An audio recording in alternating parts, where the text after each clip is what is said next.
Start करते हैं। 25 तक कल हो गया था हमारा, 26 क्वेश्चन करते हैं। ये क्वेश्चन हमारा सेम कल वाले कंसेप्ट पे बेस है। क्वेश्चन हमारा कह रहा है कि ए और बी दो कार हैं, दिल्ली लीव करती हैं 8:30 AM और 9:30 AM और शिमला, मतलब ए भी दिल्ली से शिमला जाती है और बी भी दिल्ली से शिमला जाती है। ए जो निकलती है सुबह 8:30 बजे और बी निकलती है सुबह 9 बजे, और उनकी जो स्पीड दे रखी है 40 और 50। तो ये बताना है कितने किलोमीटर के बाद ये लोग एक दूसरे से मिलेंगे। ठीक है, तो 8:30 से 9 हो गया कितना, आधे घंटे। आधे घंटे का मतलब हो गया, मतलब 20 किलोमीटर तो हो गई इनकी रिलेटिव डिस्टेंस, और रिलेटिव डिस्टेंस हो गई 20 किलोमीटर, और रिलेटिव स्पीड हो गई कितनी, 50 - 40 10, यानी कि रिलेटिव टाइम हो गया 2, रिलेटिव टाइम हो गया 2 घंटे का। 2 × 50 100 किलोमीटर आंसर आ जाएगा। रिलेटिव डिस्टेंस, हमने ये वाला जो कंसेप्ट है, ये वाला कंसेप्ट हमारा थर्ड टाइप का है। जब रिलेटिव डिस्टेंस ऐसे निकलेगा कि 8:30 बजे से ए चलना स्टार्ट करता है, 9 बजे बी चलता है, तो जब 9 बज रहे होंगे तभी दोनों लोग साइमल्टेनियसली चल रहे होंगे। तो 8:30 से 9 हम देखें तो आधा घंटा होता है। आधे घंटे में जो ए चलेगा 40 की स्पीड से 20 किलोमीटर, यानी 20 का जो डिस्टेंस मेंटेन हो गई दोनों के बीच में, तो 20 किलोमीटर हो गया रिलेटिव डिस्टेंस। और रिलेटिव स्पीड हो गई हमारी 50 - 40 10, तो रिलेटिव डिस्टेंस 20/10 2 आवर। 2 आवर का मतलब हो गया 2 × 50 100 किलोमीटर हो गया। ये हो गया हमारा इनके बीच में डिस्टेंस जब एक दूसरे से मिलेंगे। अब ये हमने ओरली बता दिया, अब हम इसको जो है डायग्राम पे सॉल्व करते हैं।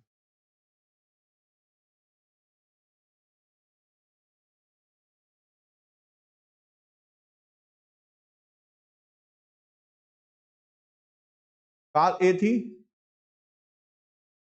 किस स्पीड से जाती है, 40 किलोमीटर पर आवर। टाइमिंग क्या है इसकी, 8:30 AM। और कार बी जो है, स्पीड क्या है इसकी, 50 किलोमीटर पर आवर की। टाइमिंग क्या है, 9 AM। ठीक है, अब इसमें बताना ये है कि कितने डिस्टेंस के बाद ये लोग मिलेंगे। मान लेते हैं एम पॉइंट ये है, इनका मीटिंग पॉइंट है।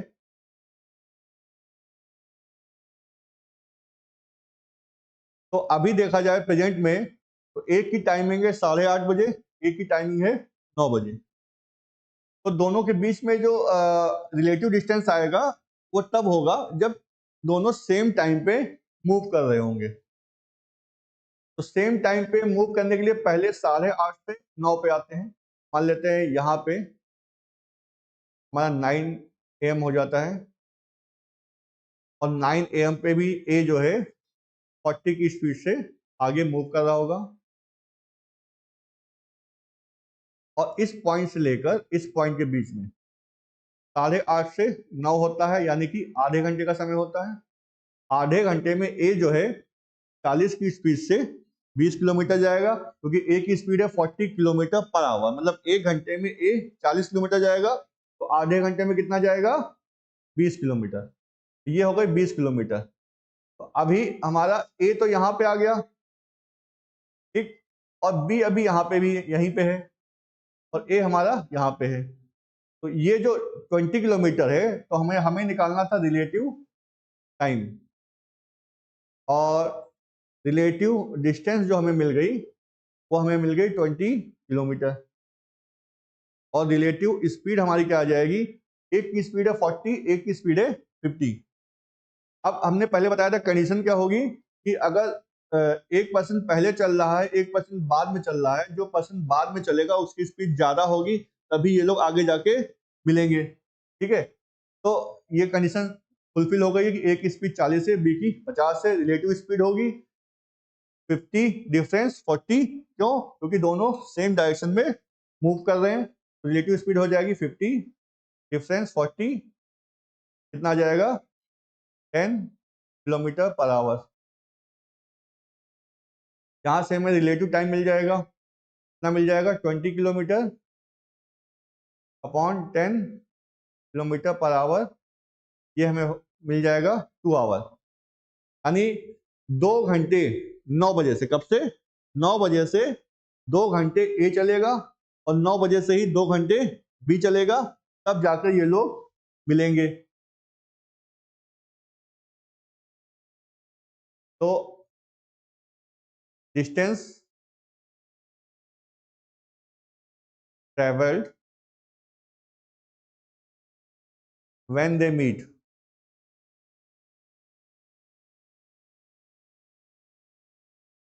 तो अगर हमें डिस्टेंस इससे निकालना है, ए से निकालना है, तो ए जब मिला होगा तो टोटल कितने घंटे चला होगा 2 घंटे, तो ये वाले कॉमन टाइमिंग है, तो आधे घंटे वो पहले चला है। तो अगर ए से निकालना है तो ए की स्पीड है हमारी 40 किलोमीटर पर आवर और ए चला कितने घंटे है 2.5 घंटे, या ऐसे इससे निकाल लें।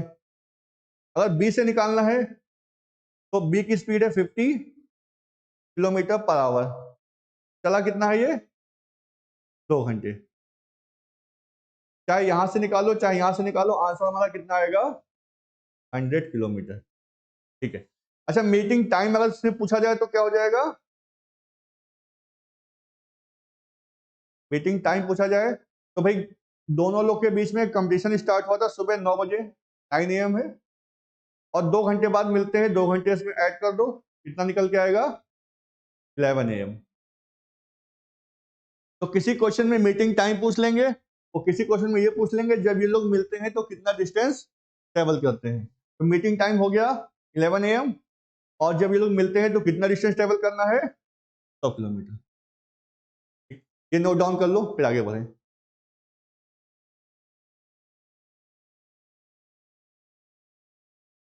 में रेशियो,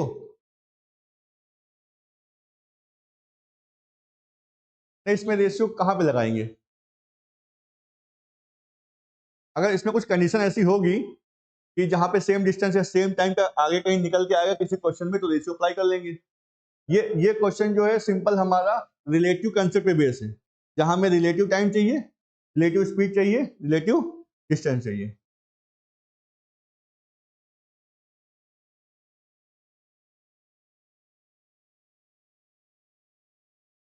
ये नोट डाउन कर लो फिर हम आगे बढ़ें।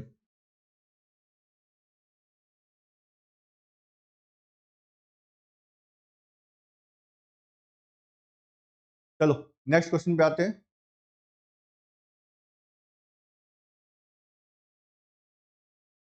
ये होगा जो हमने पहले क्वेश्चन किया था उसका परफेक्ट एग्जांपल, चोर और पुलिस वाला एग्जांपल जो है, तो ट्राई करो।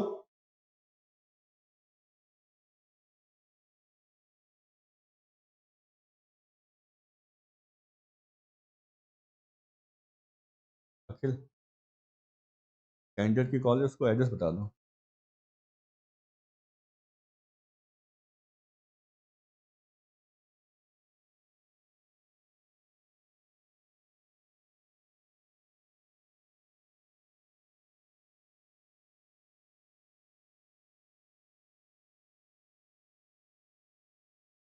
ये क्वेश्चन 1 मिनट में हो जाना चाहिए।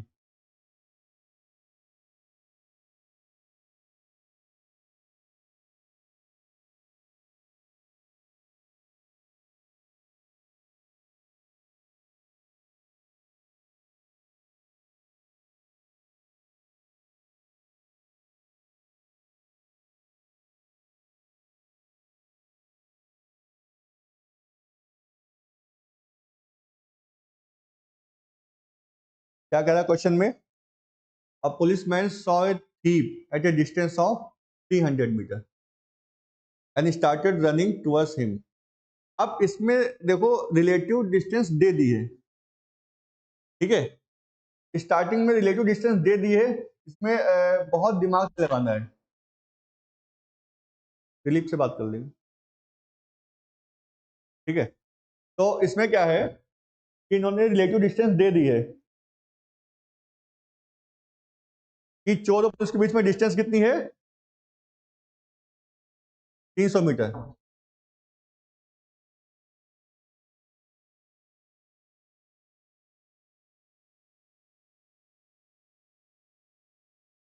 चोर और पुलिस के बीच में डिस्टेंस कितनी है, 300 मीटर की है, ठीक है।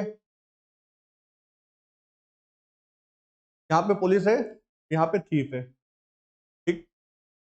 जब पुलिस ने चोर को देखा तो डिस्टेंस क्या थी दोनों के बीच में, 300 मीटर थी, ठीक। और पुलिसमैन की जो स्पीड थी वो 33 किलोमीटर पर आवर थी और चोर की स्पीड थी 30 किलोमीटर पर आवर। यानी जो पुलिसमैन भाग रहा था वो 33 किलोमीटर पर आवर की स्पीड से भाग रहा था और जो चोर भाग रहा था वो 30 किलोमीटर पर आवर की स्पीड से भाग रहा था, ठीक है। और हाँ, ये चीज हो गई। दोनों में डिफरेंस कितना है, स्पीड में डिफरेंस कितना है, 3 का। तो रिलेटिव स्पीड हमारी कितनी आ जाएगी, 33, डिफरेंस 30, आ गया 3 किलोमीटर पर आवर। और रिलेटिव डिस्टेंस कितना हो जाएगा, 300 मीटर मीटर है। और रिलेटिव टाइम कितना आ जाएगा हमारा, अब ये मीटर है, अब ये किलोमीटर पर आवर है, चेंज करना पड़ेगा। 5 की वैल्यू 18 होती है तो 3 की वैल्यू कितनी होगी, क्या 18 की वैल्यू 5 होती है, तो 3 की वैल्यू होगी 5/18 इंटू 3।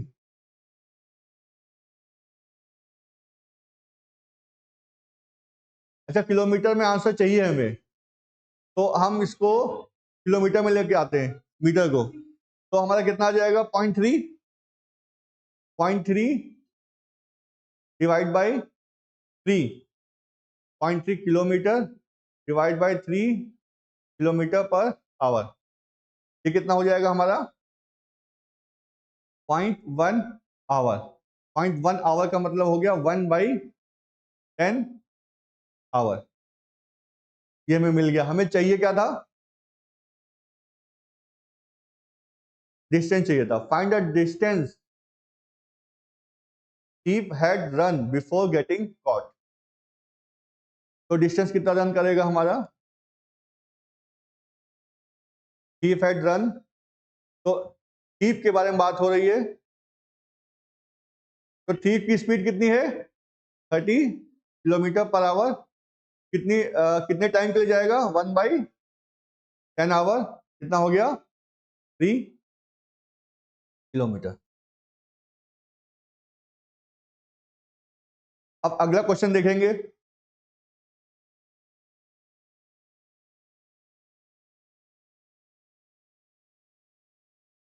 यहां पे स्टार्टिंग में दिया था कि थीफ और पुलिसमैन के बीच में डिस्टेंस कितनी है, 300 मीटर। ये रिलेटिव डिस्टेंस है। रिलेटिव डिस्टेंस से ही हमारे आगे कंसेप्ट सॉल्व होंगे, क्योंकि दोनों लोग मूवमेंट में है। कौन से डायरेक्शन की मूवमेंट में है, सेम डायरेक्शन की मूवमेंट में है। हाँ, ये 300 मीटर है तो ये हमें मानना पड़ेगा। चलो, अब ये वाला क्वेश्चन ट्राई करो। इस टाइप का क्वेश्चन हमारे एग्जाम में अक्सर आता है, ठीक है। 2 मिनट दे रहे हैं, इसको ट्राई करो।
हाँ भाई, सॉल्व हुआ।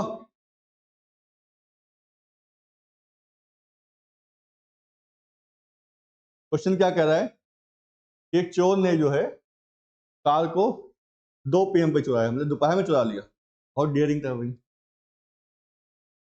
वैसे दोपहर में चोरी हो जाती है, कोई बड़ी बात नहीं है, क्योंकि अगर गर्मी का समय है तो सब लोग दोपहर में घर के अंदर ही रहते हैं।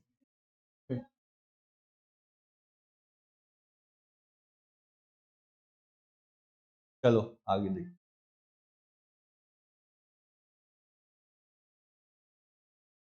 तो कार जो चोरी हुई वो 2 बजे, 2 बजे कार चोरी की, और वो 45 की स्पीड से ड्राइव करना स्टार्ट किया, भागना स्टार्ट किया। अच्छा, चोरी का पता चला 3 बजे, 2 बजे चोरी हुई और चोरी का पता चला 3 बजे। तो जो पुलिसमैन जो थे दूसरी कार में पीछा कर रहे थे 55 की स्पीड से। तो टाइम पूछा था कितने बजे जो है वो चोर पकड़े जाएंगे। अब अगर एग्जाम में स्पीड उल्टा लिखी होती तो कभी नहीं पकड़ पाते। ठीक। अब एग्जाम में ट्रिक क्वेश्चन आ भी सकता है, स्पीड को उल्टा कर दे, एक क्वेश्चन ये होगा कि नन ऑफ दिस। अगर 55 की स्पीड कर दे चोर की, 45 की स्पीड कर दे पुलिस की, तो फिर जिंदगी भर भागते रहेंगे, पकड़ नहीं पाएंगे उसको। हाँ, वो थ्योरेटिकल ही क्वेश्चन फेल हो जाएगा ये, मतलब जो पहली कंडीशन ही फेल हो गई तो क्वेश्चन ही नहीं आगे बनेगा। ठीक है, तो जीप की बात करते हैं। किस स्पीड से जा रहा था? 45 किलोमीटर पर आवर की स्पीड से 2 PM पे। ठीक। और पुलिस की बात करते हैं, उनकी स्पीड थी 55 किलोमीटर पर आवर, लेकिन ये 3 PM पे पीछा करना स्टार्ट करते हैं। तो ऑब्वियस सी बात है, जब 3 PM हो रहा होगा यहाँ पे, तो 2 से 3 1 घंटा हो गया होगा, और इस 1 घंटे में डिस्टेंस जो चोर ने ट्रेवल की होगी वो 45 किलोमीटर। यहां से यहां तक की डिस्टेंस है, यही डिस्टेंस हमारी कहलाएगी कितनी? Relative distance. ठीक। तो रिलेटिव डिस्टेंस जो हमारी आ गई हो गई 45 किलोमीटर, और रिलेटिव स्पीड जो हमें मिल जाएगी वो कितनी मिल जाएगी? 55 डिफरेंस 45 ना 10 किलोमीटर पर आवर। तो रिलेटिव टाइम हमें मिल जाएगा 45/10। अब हम बार बार डिवाइड करके नहीं लिखेंगे, शुरुआत में लिख दिया, अब हम कुछ चीजें डायरेक्ट लिखना स्टार्ट करेंगे। तो 45/10 4.5 आवर्स, यानी 4.5 आवर्स लगेंगे पुलिस को चोर को पकड़ने के लिए। और चोर कितने टाइम के लिए भागेगा? 4.5 घंटे तो ये भागेगा, 1 घंटा वो पहले भाग चुका था, यानी चोर की जो टोटल रनिंग होगी, टाइमिंग होगी, वो होगी 5.5 घंटे। पुलिस के लिए टाइमिंग होगी वो टोटल 4.5 घंटे। तो ये हो गया। अब हमें टाइमिंग निकालनी है, तो किस टाइम पे कॉट होगा भाई? कंपटीशन स्टार्ट हुआ था 3 बजे से, प्लस 4:30 4 आवर 30 मिनट, कितना? 7:30 PM। शाम को 7:30 बजे उसको पकड़ पाएंगे। ठीक। ये क्वेश्चन हमने सिंपल लिया है कंसेप्ट को समझाने के लिए। अब एग्जाम में जो आएगा वो क्या कहते हैं, टाइमिंग का ऐसे फर्क होगा कि 2:45 पे चोर ने भागना स्टार्ट किया, तो चोरी जो डिस्कवर हुई वो 3:20 25 की डिस्कवर हुई।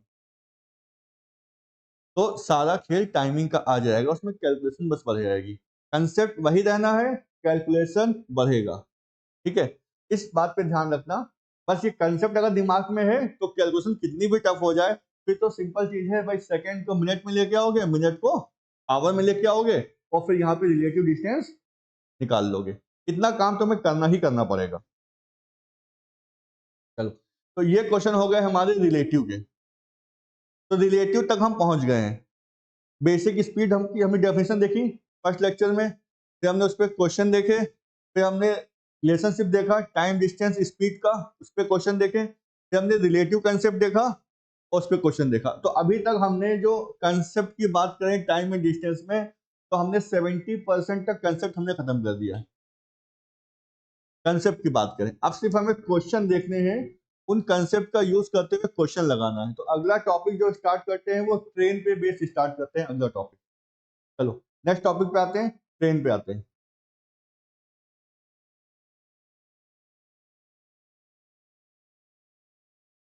ट्रेन का पहले कंसेप्ट समझते हैं।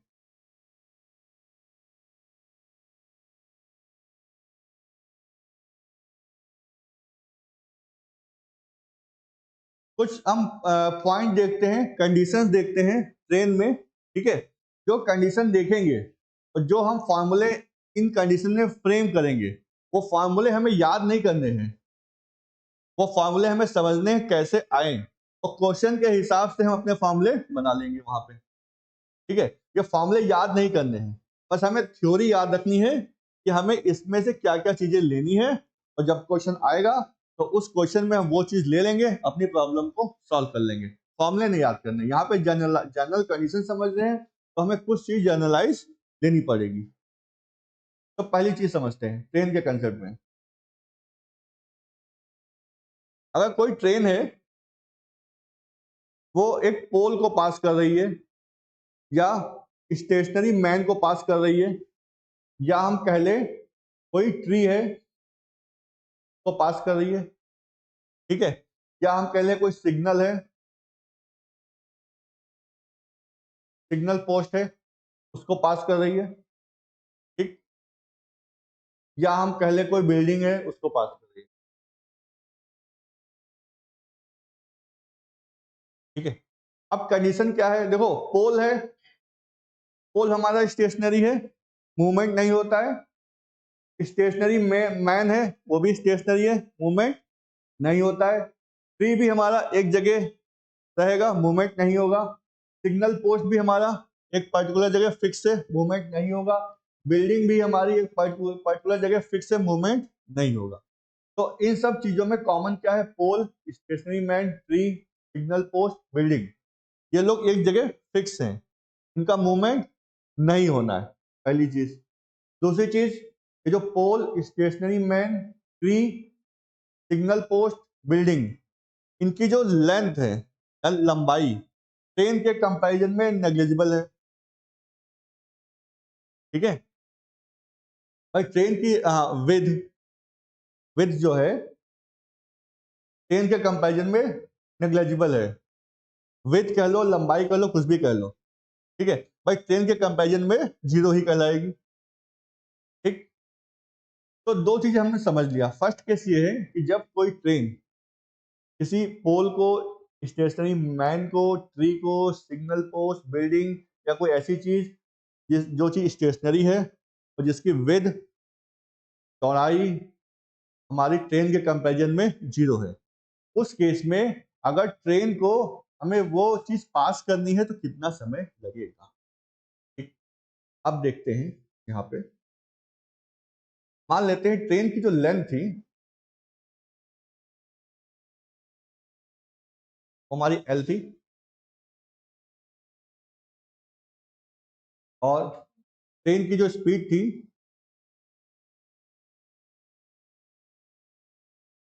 वो हमारी एस थी, ठीक है। अब ट्रेन को कितना टाइम लगेगा स्टेशनरी मैन को, पोल को, ट्री को, सिग्नल पोस्ट को, बिल्डिंग को पास करने में, time taken by train to pass, कितना टाइम लगेगा, एल बाई एस, ठीक। यानी इस क्वेश्चन, इस फॉर्मूले को हम थ्योरेटिकल फॉर्म में लेके आए तो हम ऐसा कहेंगे कि किसी ट्रेन को पोल को पास करने में, स्टेशनरी मैन को पास करने में, ट्री को पास करने में, सिग्नल को पास करने में, बिल्डिंग को पास करने में उतना ही समय लगेगा जितना ट्रेन अपनी लेंथ अपनी ही स्पीड से क्रॉस करेगी, ठीक।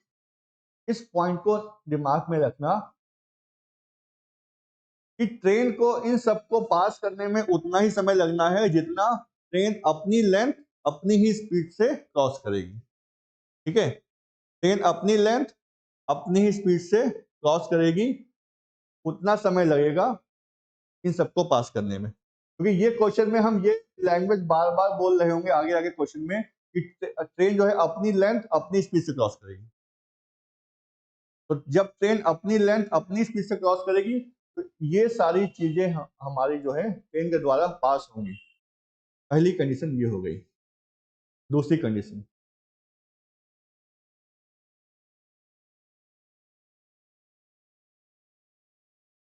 दूसरी कंडीशन ये है जब ट्रेन को पास करना होगा किसी ब्रिज को, किसी प्लेटफॉर्म को। ठीक है, किसी ब्रिज को पास करना है या किसी प्लेटफॉर्म को पास करना है, उस केस में क्या होगा? उस केस में हम पहले देखते हैं, पैरामीटर पहले देखते हैं। मान लेते हैं ट्रेन की लेंथ जो थी वो थी L और ट्रेन की स्पीड जो थी वो थी S। और साथ में यहाँ पे देखो ब्रिज या प्लेटफॉर्म की एक पर्टिकुलर लेंथ होगी और ट्रेन के कंपैरिजन में लेंथ तो होगी ही होगी। भाई ब्रिज भी काफी लंबा होता है और प्लेटफॉर्म तो ऑब्वियस सी बात है ट्रेन से तो लंबा रखना ही पड़ेगा। तो यानी यहाँ पे ब्रिज और प्लेटफॉर्म की लेंथ तो है लेकिन ये ऑब्जेक्ट जो है स्टेशनरी है। ठीक है, यानी इनकी लेंथ है, तो यानी ब्रिज प्लस प्लेटफॉर्म, इनकी लेंथ को हम b मान लेते हैं। ब्रिज की लेंथ को हम b मान लेते हैं। ठीक, तो अब जो टाइम लगेगा,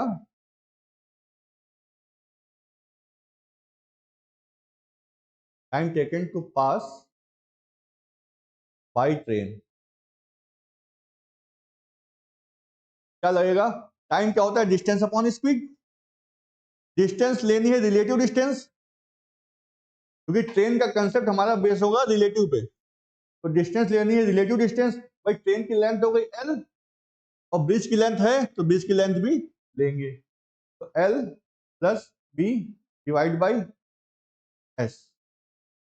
ठीक, अब इसमें क्या नोट करना है? इसमें नोट करना है अगर कोई ऐसा ऑब्जेक्ट है जिसकी लेंथ है लेकिन वो स्टेशनरी है तो उस केस में जो ट्रेन को समय लगेगा, ट्रेन अपनी लेंथ प्लस ब्रिज की लेंथ को क्रॉस करेगी अपनी ही स्पीड से। ठीक है, तो फर्स्ट केस में क्या हो रहा था? जब एक ऐसा ऑब्जेक्ट था ना ही तो उसकी विड्थ थी और वो स्टेशनरी था, तो उस केस में ट्रेन अपनी लेंथ को अपनी स्पीड से क्रॉस कर रही थी।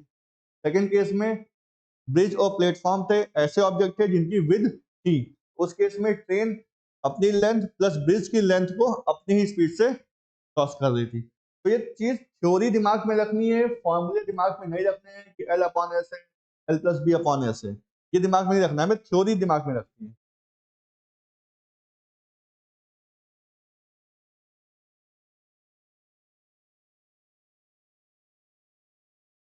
आगे बढ़े।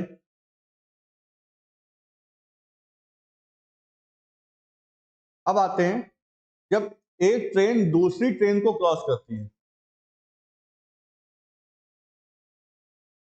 ये हमारा हो गया तीसरा कंसेप्ट। ठीक, इन दोनों को एक साथ में पढ़ेंगे। जब एक ट्रेन दूसरी ट्रेन को क्रॉस करती है, या तो अपोजिट डायरेक्शन में क्रॉस करेगी या तो सेम डायरेक्शन में क्रॉस करेगी। दो कंडीशन बनेगी। भाई दो ट्रेनें हैं, एक दूसरे को क्रॉस करती हैं, या तो सेम डायरेक्शन में क्रॉस कर रही होंगी या तो अपोजिट डायरेक्शन में क्रॉस कर रही होंगी। ठीक है, तो पहले कुछ पैरामीटर लिखते हैं। मान लेते हैं length of first train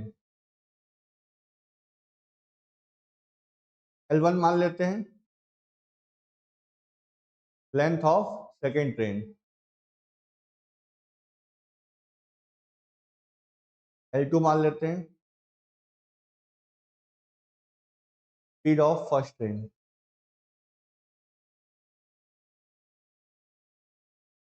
S1 मान लेते हैं।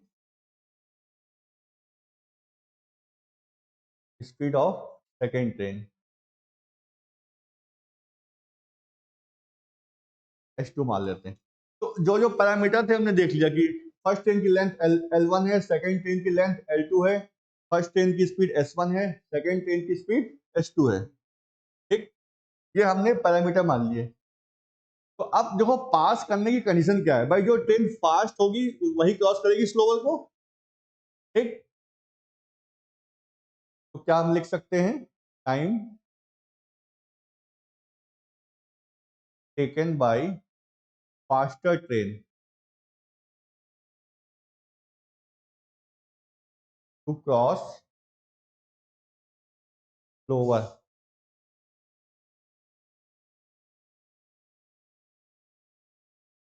ठीक, अब ट्रेन का कंसेप्ट जो होता है हमारा रिलेटिव पे बेस होता है। तो टाइम चाहिए तो डिस्टेंस अपॉन स्पीड चाहिए। तो सिंपल डिस्टेंस अपॉन स्पीड नहीं चाहिए, हमें क्या चाहिए, relative distance upon relative speed चाहिए। तो रिलेटिव डिस्टेंस हो जाएगी L1 प्लस L2 और रिलेटिव स्पीड हो जाएगी हमारी S1 plus S1 plus minus S2। ठीक, प्लस किस केस में लेंगे, जब अपोजिट डायरेक्शन में मूवमेंट होगा दोनों ट्रेनों का। माइनस किस केस में लेंगे, जब सेम डायरेक्शन में होगा। ठीक है, तो ये इतना याद रखना है। Time taken by faster train to cross slower train, relative distance L1 plus L2 upon relative speed S1 plus minus S2। Plus लेना है जब मूवमेंट होगा अपोजिट डायरेक्शन में, माइनस लेना है जब मूवमेंट होगा सेम डायरेक्शन में। तो हमने दोनों केस को एक साथ कंबाइन कर दिया। ठीक है, फिर कह रहे हैं ये फॉर्मूले याद नहीं करने हैं, इनको समझना है और क्वेश्चन के हिसाब से अपनी वैल्यू हम फ्रेम कर लेंगे। ठीक है, थ्योरी दिमाग में रखनी है, फॉर्मूले नहीं याद रखने, क्योंकि फॉर्मूले याद नहीं कर पाओगे ये।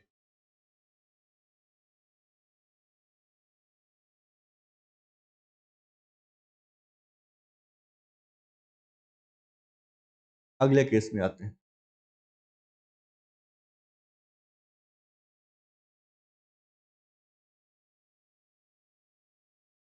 इस केस में बहुत कंफ्यूजन रहता है।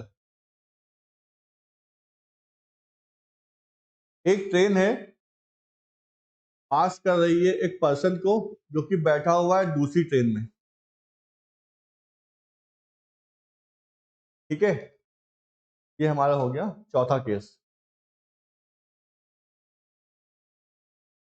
कंडीशन क्या है, एक पर्सन है दूसरी ट्रेन में बैठा हुआ है और उस पर्सन को जो है एक अनदर ट्रेन जो है वो क्रॉस कर रही है। अब कंडीशन समझना। ठीक है, यहाँ पे दो ट्रेनों की बात हो रही है और एक मैन की बात हो रही है। ठीक है, अक्सर देखोगे कि जब दो ट्रेनें आसपास निकल रही होती हैं या आगे पीछे निकल रही होती हैं, तो जो सामने दूसरी ट्रेन में बैठे जो पैसेंजर होते हैं वो हमको स्टेशनरी दिखते हैं। ठीक है, वो हमको स्टेशनरी दिखते हैं, वो मूवमेंट में नहीं दिखते हैं। अब एक चीज हम इसी कंसेप्ट को हम इसमें यूज करेंगे कि देखो, देखते हैं लेंथ ऑफ, पहले लिखते हैं length of train equal to L, speed of train equal to S। हम उस ट्रेन की बात कर रहे हैं, ये वाले पैरामीटर उस ट्रेन के हैं जिस ट्रेन को पास करना है। ठीक है, ये वाले पैरामीटर उस ट्रेन के हैं जिस ट्रेन को मैन को पास करना है। अब इसमें एक चीज याद रखना, यहाँ पे जो दूसरी ट्रेन है उसमें एक आदमी बैठा हुआ है। ठीक है, जो दूसरी ट्रेन है उसमें एक आदमी बैठा हुआ है, तो कोई फर्क नहीं पड़ता। दूसरी ट्रेन है उसमें एक आदमी बैठा हुआ है। क्वेश्चन क्या है, when A train passes a man sitting in another train. ठीक है, ये अगर ट्रेन है हमारी, इसमें मैन बैठा हुआ है। ठीक है, तो ये ट्रेन जो है या तो आगे बढ़ रही हो, मूवमेंट में हो, या मूवमेंट में ना हो, कोई फर्क नहीं पड़ता है। देखो ये ट्रेन मूवमेंट में हो या मूवमेंट में ना हो, इससे कोई फर्क नहीं पड़ता है। क्वेश्चन में क्या दिया हुआ है? क्वेश्चन में ये दिया हुआ है कि एक ट्रेन है, उसको क्रॉस करना है। किसको क्रॉस करना है? उस आदमी को क्रॉस करना है जो दूसरी ट्रेन में है, अगर वो मूविंग हो ट्रेन या मूविंग ना हो। ठीक है, हाँ, तो इसमें लिखा हुआ है वो अलग बात हो गई, मूविंग हो या ना हो, दोनों ही केस में बता रहे हैं। ठीक है, तो उस केस में आएगा time taken by train to cross man in another train L upon S। अपनी स्पीड से, अपनी लेंथ को अपनी स्पीड से क्रॉस करेगी। इस केस में हम क्या लेते हैं? इस केस, जब भी ऐसा केस होता है, हम मान के चलते हैं कि जो मैन जो है दूसरी ट्रेन में बैठा है, वो ट्रेन मूवमेंट में है या नहीं है। हम ट्रेन को इग्नोर कर देते हैं, हम सिर्फ मैन पे कंसंट्रेट करते हैं। ठीक है, अगर हम ट्रेन को ले लेंगे, अगर हम ट्रेन को कंसिडर कर लेंगे, तो क्या हो जाएगा? अगर हम ट्रेन को कंसिडर कर लेंगे तो हमारा L1 प्लस L2 करना पड़ेगा, तो मैन की लेंथ काउंट कर लेंगे हम। ठीक है, अगर हम मैन को कंसिडर कर लेंगे, अगर मैन की स्पीड को ही ट्रेन की स्पीड को मैन की स्पीड को काउंट कर लेंगे, तो फिर हमें स्पीड में वेरिएशन लेना पड़ेगा। ठीक है, इसलिए जनरली इस क्वेश्चन में क्या करते हैं, अभी सेकंड केस और डिस्कस करेंगे, फिफ्थ केस तो और क्लियर होगा।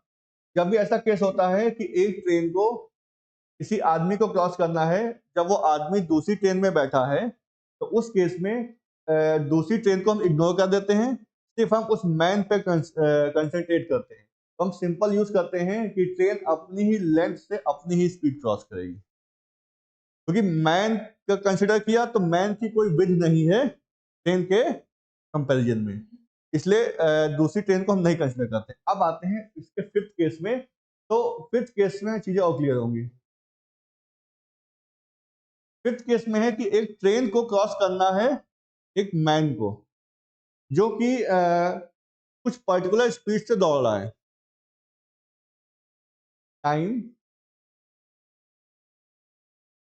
Taken by train to cross man running with certain speed. अब देखो, यहाँ पे अगर हम बात करें, अभी इसको देख लें, फिर एक बार फिर उसको आएंगे वापस। यहाँ पे ट्रेन की लेंथ मानते हैं L, और ट्रेन की स्पीड हम मानते हैं S। मैन की स्पीड भी माननी पड़ेगी क्योंकि मैन रनिंग में है, मैन की स्पीड मानते हैं M। ये तीन डेटा दिए हुए हैं। डेटा ये है कि एक ट्रेन है, उसको एक आदमी को क्रॉस करना है, और वो आदमी कुछ सर्टेन स्पीड से दौड़ रहा है।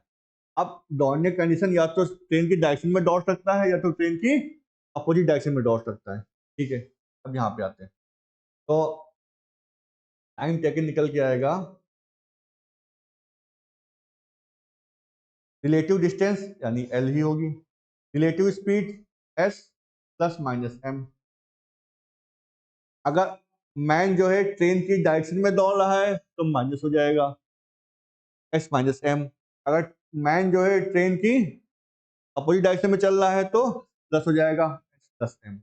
अब ये चीज समझ में आ गई, तो अब इस पे आते हैं। इस पे हमने क्या कहा था कि एक ट्रेन है, उसमें एक आदमी बैठा हुआ है, और उस आदमी को दूसरी ट्रेन क्रॉस करेगी, तो दूसरी ट्रेन जिस ट्रेन को क्रॉस करना था उसके पैरामीटर हमने लिखे ट्रेन की लेंथ L है, स्पीड S है।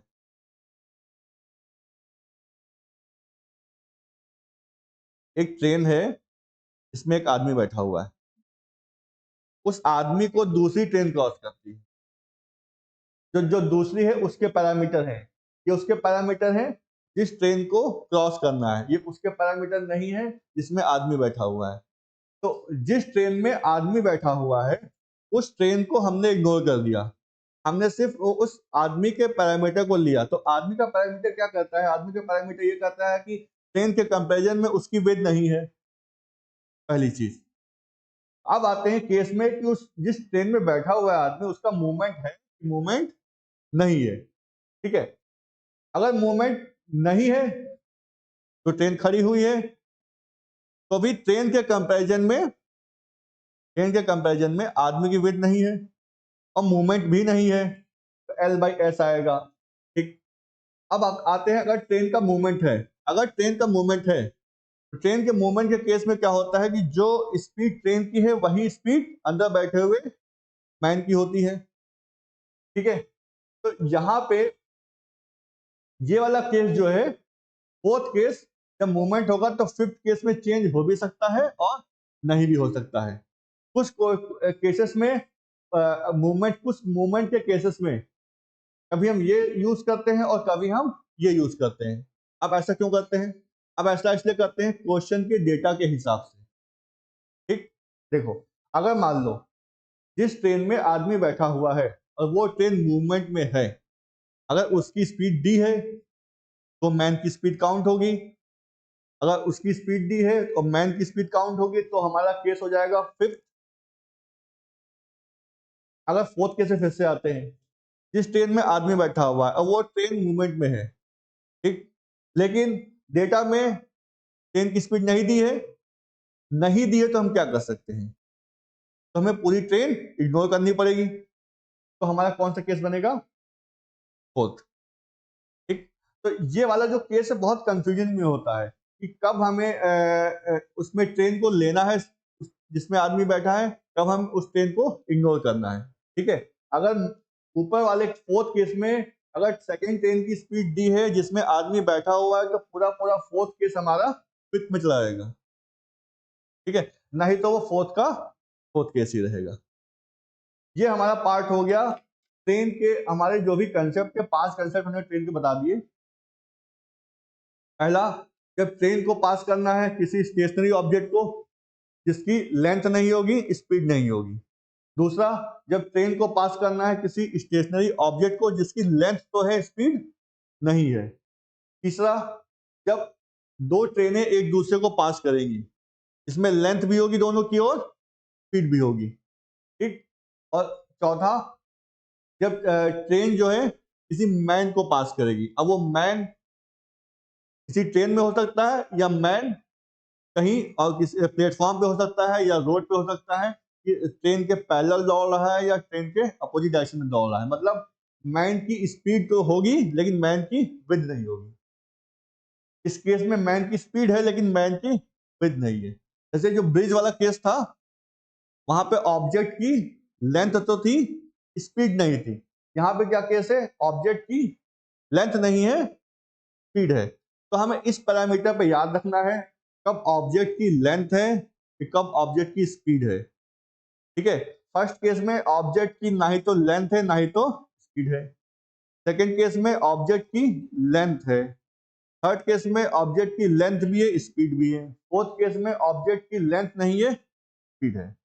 ठीक है, तो ओवरऑल फॉर्मूला हमारा यह है कि रिलेट टाइम निकालना है तो रिलेटिव टाइम निकल गया अगर ट्रेन के केस में। रिलेटिव टाइम निकालना है तो relative distance upon relative time. अगर दो डिस्टेंस दी है तो रिलेटिव डिस्टेंस निकालना है, दोनों ऐड हो जाएंगी। दो स्पीड दी है तो रिलेटिव स्पीड निकालना है, तो कब हम देख लेंगे कब हमें प्लस करना है कब हमें माइनस करना है। तो ओवरऑल ये हमें थ्योरेटिकल कंसेप्ट हमें दिमाग में रखने हैं इतने सारे। अगर ये हमारे थ्योरेटिकल कंसेप्ट दिमाग में है तो हमारी प्रॉब्लम थोड़ा सा इजी सॉल्व हो जाएगी। ये फॉर्मूले दिमाग में नहीं रखते। चलो, अब पहले क्वेश्चन पे आते हैं।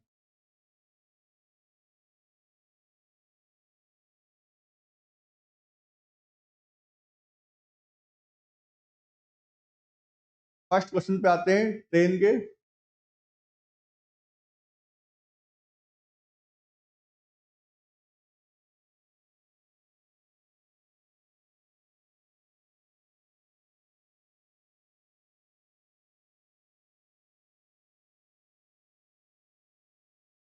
एक ट्रेन है जिसकी कोई यूनिफॉर्म स्पीड होगी, यहाँ पे दी नहीं है, निकालना है हमें। वो दो प्लेटफॉर्म क्रॉस करती है, एक प्लेटफॉर्म 300 मीटर का क्रॉस करती है और एक प्लेटफॉर्म 240 मीटर का क्रॉस करती है। कितना टाइम लेती है? जब ट्रेन 300 मीटर के प्लेटफॉर्म को क्रॉस करती है तो 21 सेकेंड लेगी। जब ट्रेन 240 मीटर के प्लेटफॉर्म को क्रॉस करेगी तो 18 सेकेंड लेगी। हमें निकालना है स्पीड और लेंथ ऑफ ट्रेन। ठीक, अगर हम फॉर्मूले पे काम करें तो इक्वेशन कैसे बनेगी ये देखो। ट्रेन की लेंथ मान लेते हैं एल, ट्रेन की स्पीड मान लेते हैं एस। ठीक है, अभी हम इक्वेशन बना रहे हैं, फिर हम विदाउट इक्वेशन करेंगे इसको। ट्रेन की लेंथ एल है, ट्रेन की स्पीड एस है। जब भी हमें इक्वेशन बना के पैरामीटर मानने होंगे, ट्रेन की लेंथ मान ली तो एल मान लो, स्पीड मान ली तो एस मान लो। एक्स वाई नहीं मानेंगे, जो पैरामीटर दिया है वही मानेंगे। ठीक है, अब 300 मीटर के अगर प्लेटफॉर्म को क्रॉस करना है, ठीक है, तो हमें पता है कितना टाइम लगेगा। कितना लगेगा? 21 सेकेंड। यानी 21 सेकेंड लग रहे हैं। 21 सेकेंड की वैल्यू क्या होगी? 300 मीटर का प्लेटफॉर्म मतलब length plus 300 metre divide by S, ये तो होगा। यानी ट्रेन अपनी लेंथ प्लस ब्रिज की लेंथ को या प्लेटफॉर्म की लेंथ को अपनी स्पीड से क्रॉस करेगी तो उसको 21 सेकेंड लग रहे हैं। सेकेंड केस में 18 सेकेंड लग रहे हैं। तो 18 सेकेंड में ट्रेन अपनी लेंथ प्लस 240 मीटर के प्लेटफॉर्म की लेंथ को अपनी स्पीड से क्रॉस करेगी। ठीक, हमने क्या बताया था? अगर कोई हमारा प्लेटफॉर्म है तो ट्रेन अपनी लेंथ प्लस प्लेटफॉर्म की लेंथ को अपनी स्पीड से क्रॉस करेगी तो समय निकल के आ जाएगा। तो ट्रेन अपनी लेंथ यानी एल, प्लेटफॉर्म की लेंथ यानी कि 300, अपनी स्पीड मतलब एस से, यानी अपनी लेंथ एल प्लस 300 को एस की स्पीड से क्रॉस करेगी तो 21 सेकेंड आएगा। यानी अपनी लेंथ प्लस 240 मीटर के प्लेटफॉर्म को यानी एल प्लस 240 को एस की स्पीड से क्रॉस करेगी तो 18 सेकेंड आएगा। पहली इक्वेशन हमारी ये हो गई, दूसरी इक्वेशन हमारी ये हो गई। अब इन दोनों को सॉल्व कर लो तो हमें एल की वैल्यू भी आ जाएगी और एस की वैल्यू आ जाएगी। ये हो गया हमारा इक्वेशन का पार्ट।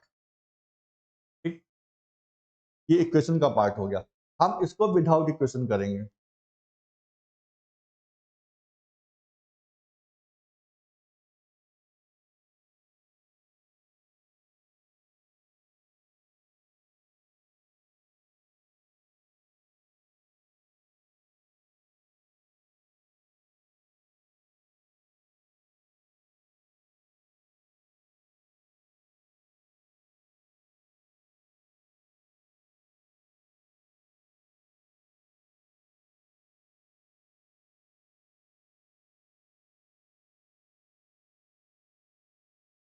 देखो, ट्रेन की लेंथ मान लेते हैं हमारी, जरा ध्यान दो। ट्रेन की मान लेते हैं लेंथ एल होगी, तो ट्रेन की लेंथ हो गई, और सेकंड केस में भी ट्रेन की लेंथ हो गई। ठीक, अब बाकी कितनी डिस्टेंस बची? ये 300 मीटर, ये कितनी बची? 240 मीटर। डायग्राम के फॉर्म में समझेंगे, फिर जब करना होगा तो हम समझ जाएंगे हमें करना क्या है।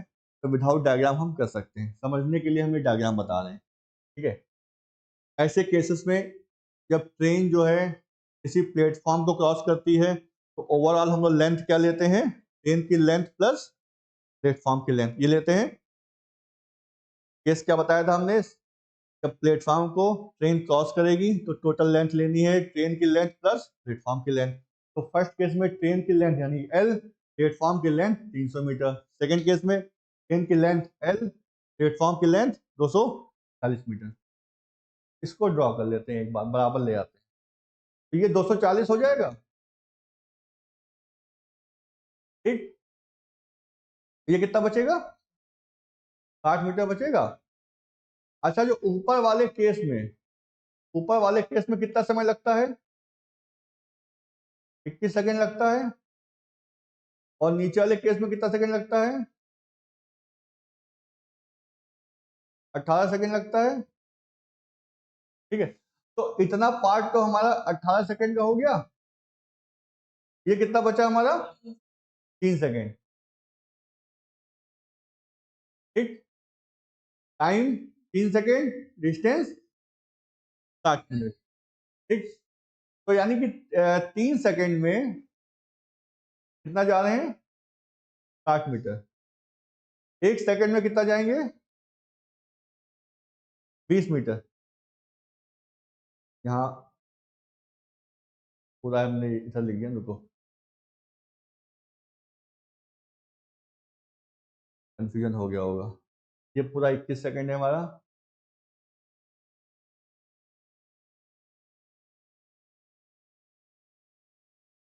पूरा टाइम हमारा कितना है, 21 सेकेंड का।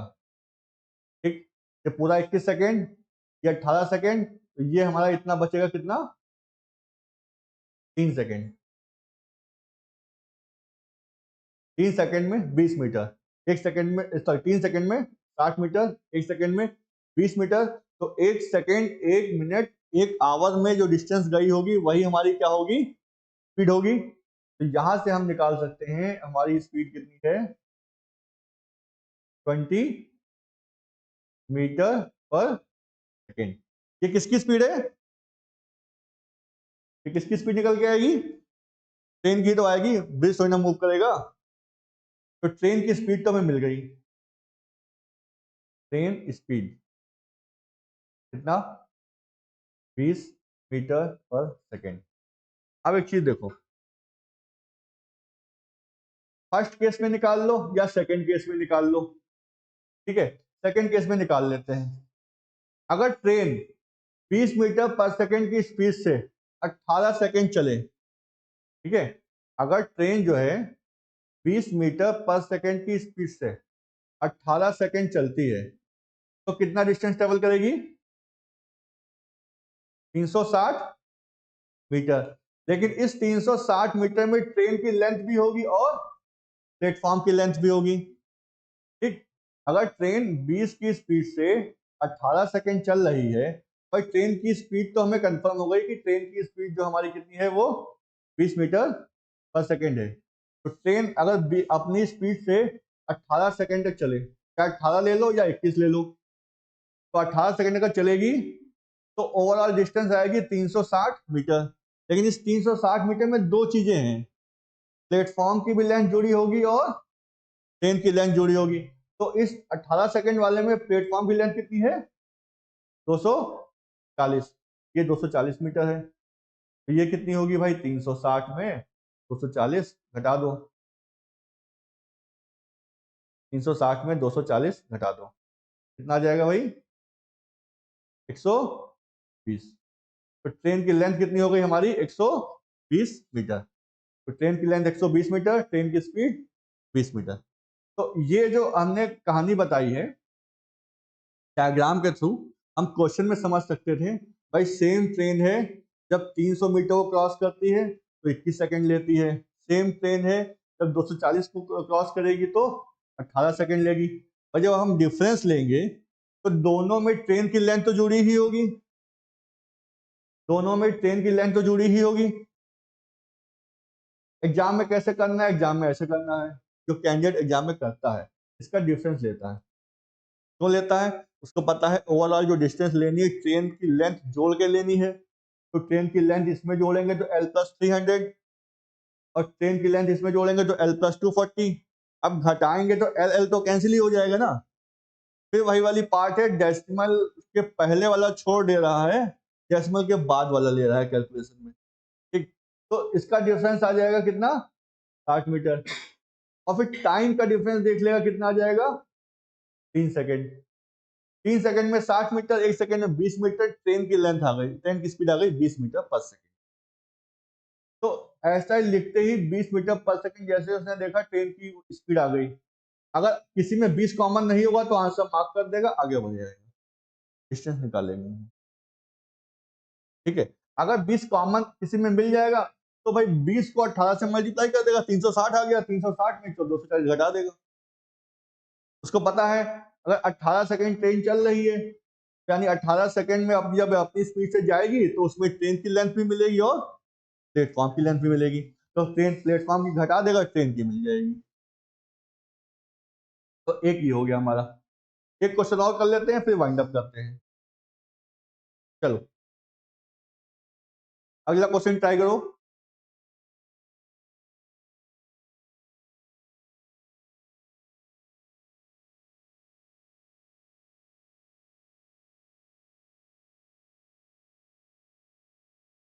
एक ट्रेन है किसी आदमी को क्रॉस करती है 15 सेकंड में और 200 मीटर के प्लेटफॉर्म को क्रॉस करती है 20 सेकंड में, तो हमें लेंथ ऑफ ट्रेन बता दी है। अब एक चीज देखो, आदमी की लेंथ तो है नहीं, तो अगर हम जोड़ भी दें तो l+0, उधर क्या होगा l+200, तो l कैंसिल होगा, 200 बचेगा। 200 जो जाएगी वो 5 सेकंड में, यानी कि स्पीड आ गई कितनी, 40 मीटर पर सेकंड। स्पीड अगर 40 मीटर पर सेकंड, 40 मीटर पर सेकंड अगर हम जाएंगे 15 से तो 600 आ गई, यानी 600 मीटर की लेंथ होगी ट्रेन की। चलो अब इसी को करके बताते हैं जो बोला है, वैल्यू होल्ड करने से। देखो हमें दो लेंथ लेनी है, ट्रेन की लेंथ प्लस मैन की लेंथ। ठीक, फिर ट्रेन की लेंथ प्लस प्लेटफॉर्म की लेंथ, दो लेंथ लेनी थी। भाई मैन की लेंथ तो 0 होगी, इसकी तो कुछ होनी नहीं है।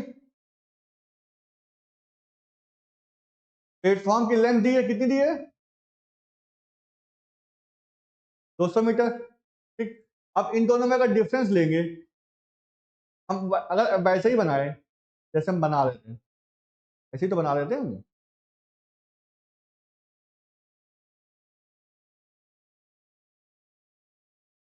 ये ट्रेन की लेंथ प्लस मैन की लेंथ, मैन की लेंथ तो 0 है, और ये ट्रेन की लेंथ प्लस 200 मीटर का प्लेटफॉर्म। ठीक, इसको क्रॉस करने में कितना समय लगता था,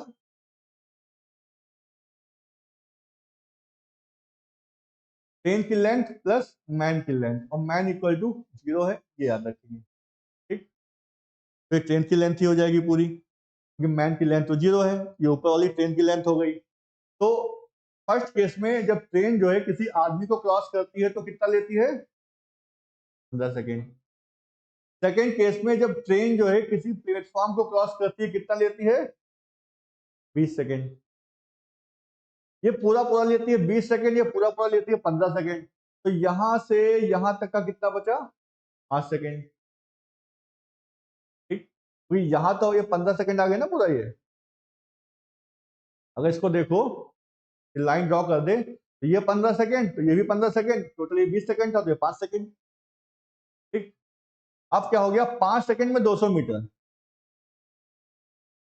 5 सेकेंड में 200 मीटर, एक सेकेंड में 40 मीटर। तो स्पीड कितनी हो गई हमारी, 40 मीटर पर सेकेंड। अगर 40 मीटर पर सेकेंड से 15 सेकेंड हम जाएंगे तो हमें 600 मीटर मिल जाएगा, वही हमने बताया था, 40 इंटू 15 600। ठीक, अब हमें चाहिए ट्रेन की लेंथ, चाहिए ट्रेन की लेंथ चाहिए।